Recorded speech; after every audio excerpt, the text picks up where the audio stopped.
Sir पे fire लगता है और एकदम से तड़तड़ाहट शुरू होती है और सब जितने भी लोग थे वो कम से कम 2-4 कदम पीछे हटते हैं। तो एक राइट हैंड साइड पे, एक लेफ्ट हैंड साइड पे और एक यहाँ से, मतलब तीनों तरफ से उसको घेरा हुआ था और बेतहाशा फायरिंग हो रही थी।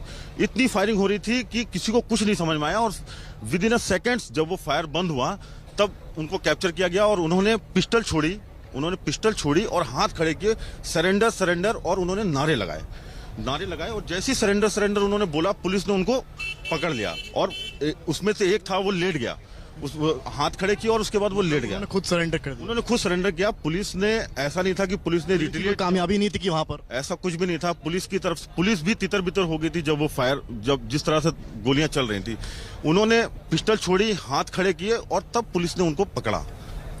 ये हुआ।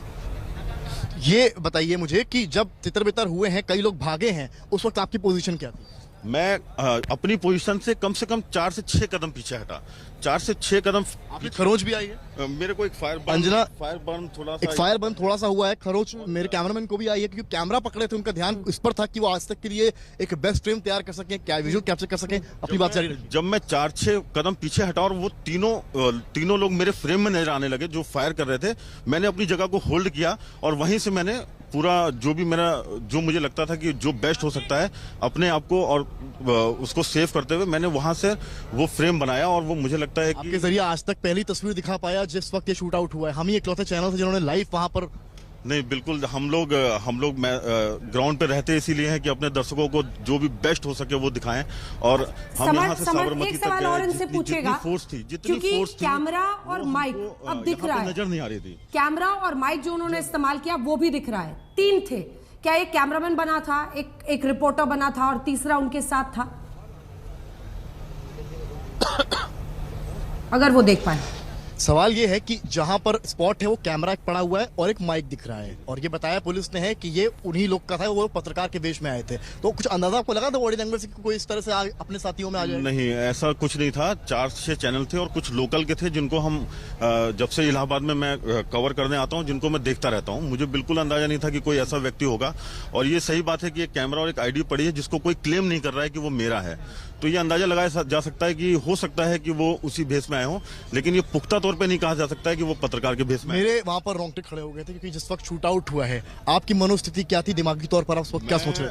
मुझे लगता है कि वो 30-35 सेकंड जो गोली की तड़तड़ाहट थी, वो मुझे समझ में नहीं आ रहा था कि ये हुआ क्या है। लेकिन जब मैं 4-6 कदम हटा और एकदम से मुझे 3-4 लोग फायरिंग करते हुए नजर आए, मुझे लगा कि ये ऐसा हो गया है। और अगले ही पल उसका अतीक और उनका भाई जमीन पे पड़े हुए थे और बाकी लोग जो हैं वो हाथ ऊपर करके सरेंडर करने की मुद्रा में थे। सरेंडर उन्होंने चिल्लाया और उसमें 2 को खड़े पे पकड़ा गया है और एक अपने आप जमीन पे लेट गया है। एक बार समर्थन से पूछिए, उस दौरान पुलिस क्या कर रही थी? पुलिस का हाव भाव क्या था? उन्होंने क्या किया, जितना भी वो देख पाए हो, समझ पाए हो? पुलिस का हाव भाव क्या था? सवाल। पुलिस नदारत थी, पुलिस आसपास नहीं थी। आप अगर मेरे फ्रेम में देखेंगे तो तीनों शूटर्स ने उन दोनों भाइयों को घेर के रखा हुआ है और पुलिस कहीं भी फ्रेम में नहीं है। पुलिस अपनी खुद जान बचा रही थी? बिल्कुल जान बचा रही थी। पुलिस आपको मैंने वाइट खोल, उस बात की फिक्र नहीं थी वहां कितने पत्रकार खड़े हैं? मुझे नहीं लगता है कि होगी। मुझे लगता है कि जिस तरह की गोलीबारी हुई है, सब अपनी जान बचा के भाग रहे होंगे, तो पुलिस ने भी सोचा यही बेहतर है कि पहले जान बचाई जाए, बाद में देखा जाएगा। मैंने अपना आज तक की टीम वहां पर मौजूद है। मैंने अपने कैमरे का वाइड फ्रेम खोला ताकि एक भी शॉट मेरा मिस ना हो पाए। मैंने अपनी पोजीशन ली और मैंने वाइड फ्रेम खोला और जिस तरह से था वो, जो भी उस स्थिति में मैं मूवमेंट कर पाया वो मैंने किया। लेकिन पूरे फ्रेम में आप देखेंगे आप, पुलिस नहीं है।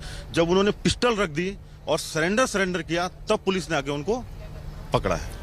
जनाब समझ सकते हैं समर्थ, यहाँ पे जिस तरीके से नीरज बता रहे हैं, समर्थ जिस तरीके से नीरज बता रहे हैं, एक तो उनकी बहादुरी को सलाम, और वाकई बहुत ही जोखिम भरा काम होता है। मैं जानता हूँ एक क्राइम रिपोर्टिंग और ऐसे स्पॉट पे क्या होता है, लेकिन जब इन्होंने कहा आसपास कहीं पुलिस नहीं थी, जितने विजुअल, जो खुद नीरज के विजुअल, उसकी वजह से सारा देश और दुनिया देख रही इन तस्वीरों को, कहीं पे भी जो पुलिस वाला जो पकड़ता है बाकी 2 लोगों को, जो साइड में है, जब पहली पिस्टल आती है बिल्कुल एकदम अतीक के सर के पास, वो भी, क्या इनमें से कहीं पे भी किसी पुलिस वाले के पास हथियार भी नहीं था क्या? क्योंकि अब तक मैं जितने कैमरे में देख रहा हूं, अगर शूट आउट होता है और 3-3 शूटर हैं, तो पुलिस वाले खुद अपने कम से कम सेल्फ डिफेंस के लिए पिस्टल निकालेंगे, बंदूक तानेंगे। जितनी तस्वीर मैं देख रहा हूं, हो सकता है बाकी के पुलिस वालों के पास हथियार हो, लेकिन इनमें से मुझे किसी के पास हथियार दिखाई नहीं दे रहा। आप लगातार फॉलो कर रहे हैं कारवां को, क्या बिना हथियार के पुलिस अतीक और उसके भाई को प्रोटेक्शन दे रही थी। मैं ये सवाल भी इनसे ही लेता हूं क्योंकि मैं भी वहां था, पर ये कैमरे से देख रहे थे, इनकी बारीकी मुझसे शायद बेहतर रही होगी। ये बताइए कि जो पुलिसकर्मी थे, क्या उनके पास हथियार नहीं थे? किसी ने कोशिश करी उस वक्त हथियार निकालकर उन पर क्रॉस फायर करने की, रोकने की? नहीं, मुझे नहीं लगता है कि किसी ने कोशिश करी, क्योंकि जब उन्होंने सरेंडर किया तो किसी के भी हाथ में मुझे पिस्टल नहीं नजर आई। उन्होंने उनको होल्ड किया, मतलब किसी ने भी ये कोशिश नहीं करी। सरेंडर किया तो उन्होंने अपनी पिस्टल छोड़ दी? बिल्कुल, उन्होंने अपना काम किया, उन्होंने अपनी पिस्टल छोड़ी, हाथ ऊपर खड़े किए और सरेंडर किया। तब जो थाना इंचार्ज है उन्होंने आके 2 लोगों को पकड़ा और एक जो खुद लेट गया था उसको पुलिस वालों ने, क्या बोलते हैं, पुलिस ने उसको प्रेस करके नीचे दबाया और तीनों को तेजी में उन्होंने जीप में डाला और जीप में डाल के ले गए। मैं ये कह सकता हूँ, अपने अनुभव से तो नहीं कह सकता हूँ, जो मैंने देखा है मैं उसके हिसाब से कह रहा हूँ। पुलिस ने बिल्कुल ये कोशिश नहीं की कि किसी तरीके से उनके ऊपर फायर किया जाए या उनको बचाया जाए। ये बिल्कुल कोशिश नहीं हुई।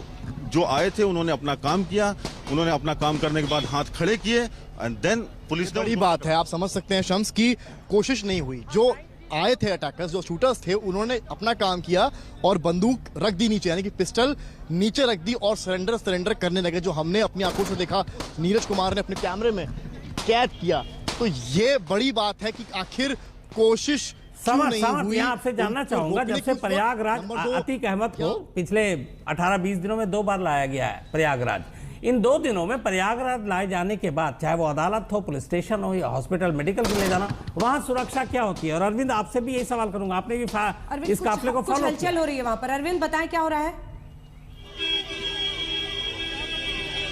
नहीं, बिल्कुल, देखिए इस वक्त जो पुलिस कमिश्नर आए थे, अगर आप ये देखें अस्पताल के बाहर का प्रतिगुप्ता दिखाए तो यहाँ से अभी कमिश्नर निकले और जो जानकारी मिल रही है कि जो आरोपी है उनसे लगातार पूछताछ वो की जा रही है और इंक्वायरी होगी। ये भी जानकारी मिली है कि ये जो पूरा हत्याकांड है इसकी इंक्वायरी होगी। जाहिर सी बात है, इंक्वायरी भी होनी चाहिए, लेकिन अपने आप में ये बहुत हैरान करने वाली उत्तर प्रदेश से जो तस्वीर है वो मैंने देखी है, क्योंकि पुलिस कस्टडी में, पुलिस की मौजूदगी में अगर 2 लोगों की हत्या हो जाए तो फिर बचा रहता क्या है। यहाँ पर अगर बताए तो पूरे यहाँ पर जो पूरा प्रयागराज पुलिस फोर्स है वो यहाँ पर पहुंच गया। कमिश्नर आए थे, उन्होंने कुछ जांच पड़ताल की, उसके बाद पहुंच गए।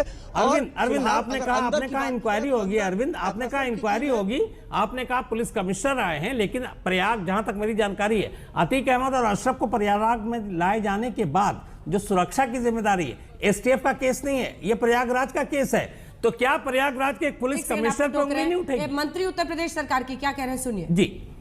तब हम कहेंगे, लेकिन जितना हमको जानकारी मिली और जो कुछ मैंने इस पर टीवी पर देखा है, उस पर हम इतना ही कह सकते हैं कि एक तरीके का आसमानी फैसला है। लगातार जब जुल्म बढ़ता है तो कुदरत भी सक्रिय हो जाती है, वो अपनी तरीके से फैसला करती है। इसलिए मैं इनके बारे में जो कुछ भी सामने आया कि कितने केस थे और किस किस केस में गवाही भी नहीं मिलती थी, तो मैं समझता हूँ कि ये एक आसमानी फैसला है और ये आसमानी फैसला सभी को स्वीकार कर लेना चाहिए। अखिलेश यादव इस पर भी तंज कसने से बाज नहीं आ रहे हैं, उन्होंने सरकार के ऊपर बड़े सवाल खड़े कर दिए हैं। देखिए, सरकार ने तो हर तरह से इस बात की कोशिश की कि हम कानून व्यवस्था को मेंटेन करें, लॉ एंड ऑर्डर जो है वो मेंटेन रहे, और उसी दिशा में सरकार ने अपनी कार्रवाई की है। और कोई भी सरकार हो, उसका ये फ़र्ज़ बनता है कि कानून व्यवस्था को चुस्त दुरुस्त रखे। योगी सरकार कानून व्यवस्था को चुस्त दुरुस्त रखने में जो उन्होंने नारा दिया था कि 0 टॉलरेंस टुवर्ड्स क्राइम, तो वो उसी पर कायम है अपने। अंजना, यहाँ से एक सवाल करूंगा, आप चूंकि बहुत सारी पॉलिटिकल डिबेट करती हैं और मेरा पॉलिटिक्स से कोई लेना देना नहीं, क्राइम रिपोर्टर हूं। अभी जो मैंने सुना, 0 टॉलरेंस, लॉ एंड ऑर्डर को मेंटेन करना।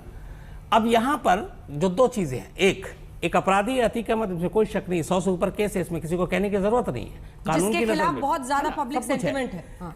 एक ये है कि एक crime free state, law and order maintain. लेकिन अभी जो हुआ आज अतीक अहमद और उसके भाई के साथ, मतलब मीडिया के लोग भी हैं, हमारे कैमरामैन को भी गोली लग सकती थी, ऐसी सिचुएशन में क्या ये लॉ एंड ऑर्डर मेंटेन है? क्योंकि अगर 3 हमलावर आकर पुलिस कस्टडी में 2 लोगों को गोली मारकर चले जाते हैं, तो इसको आप किस रूप में देखती हैं? कानून व्यवस्था पर एक बड़ा सवाल है।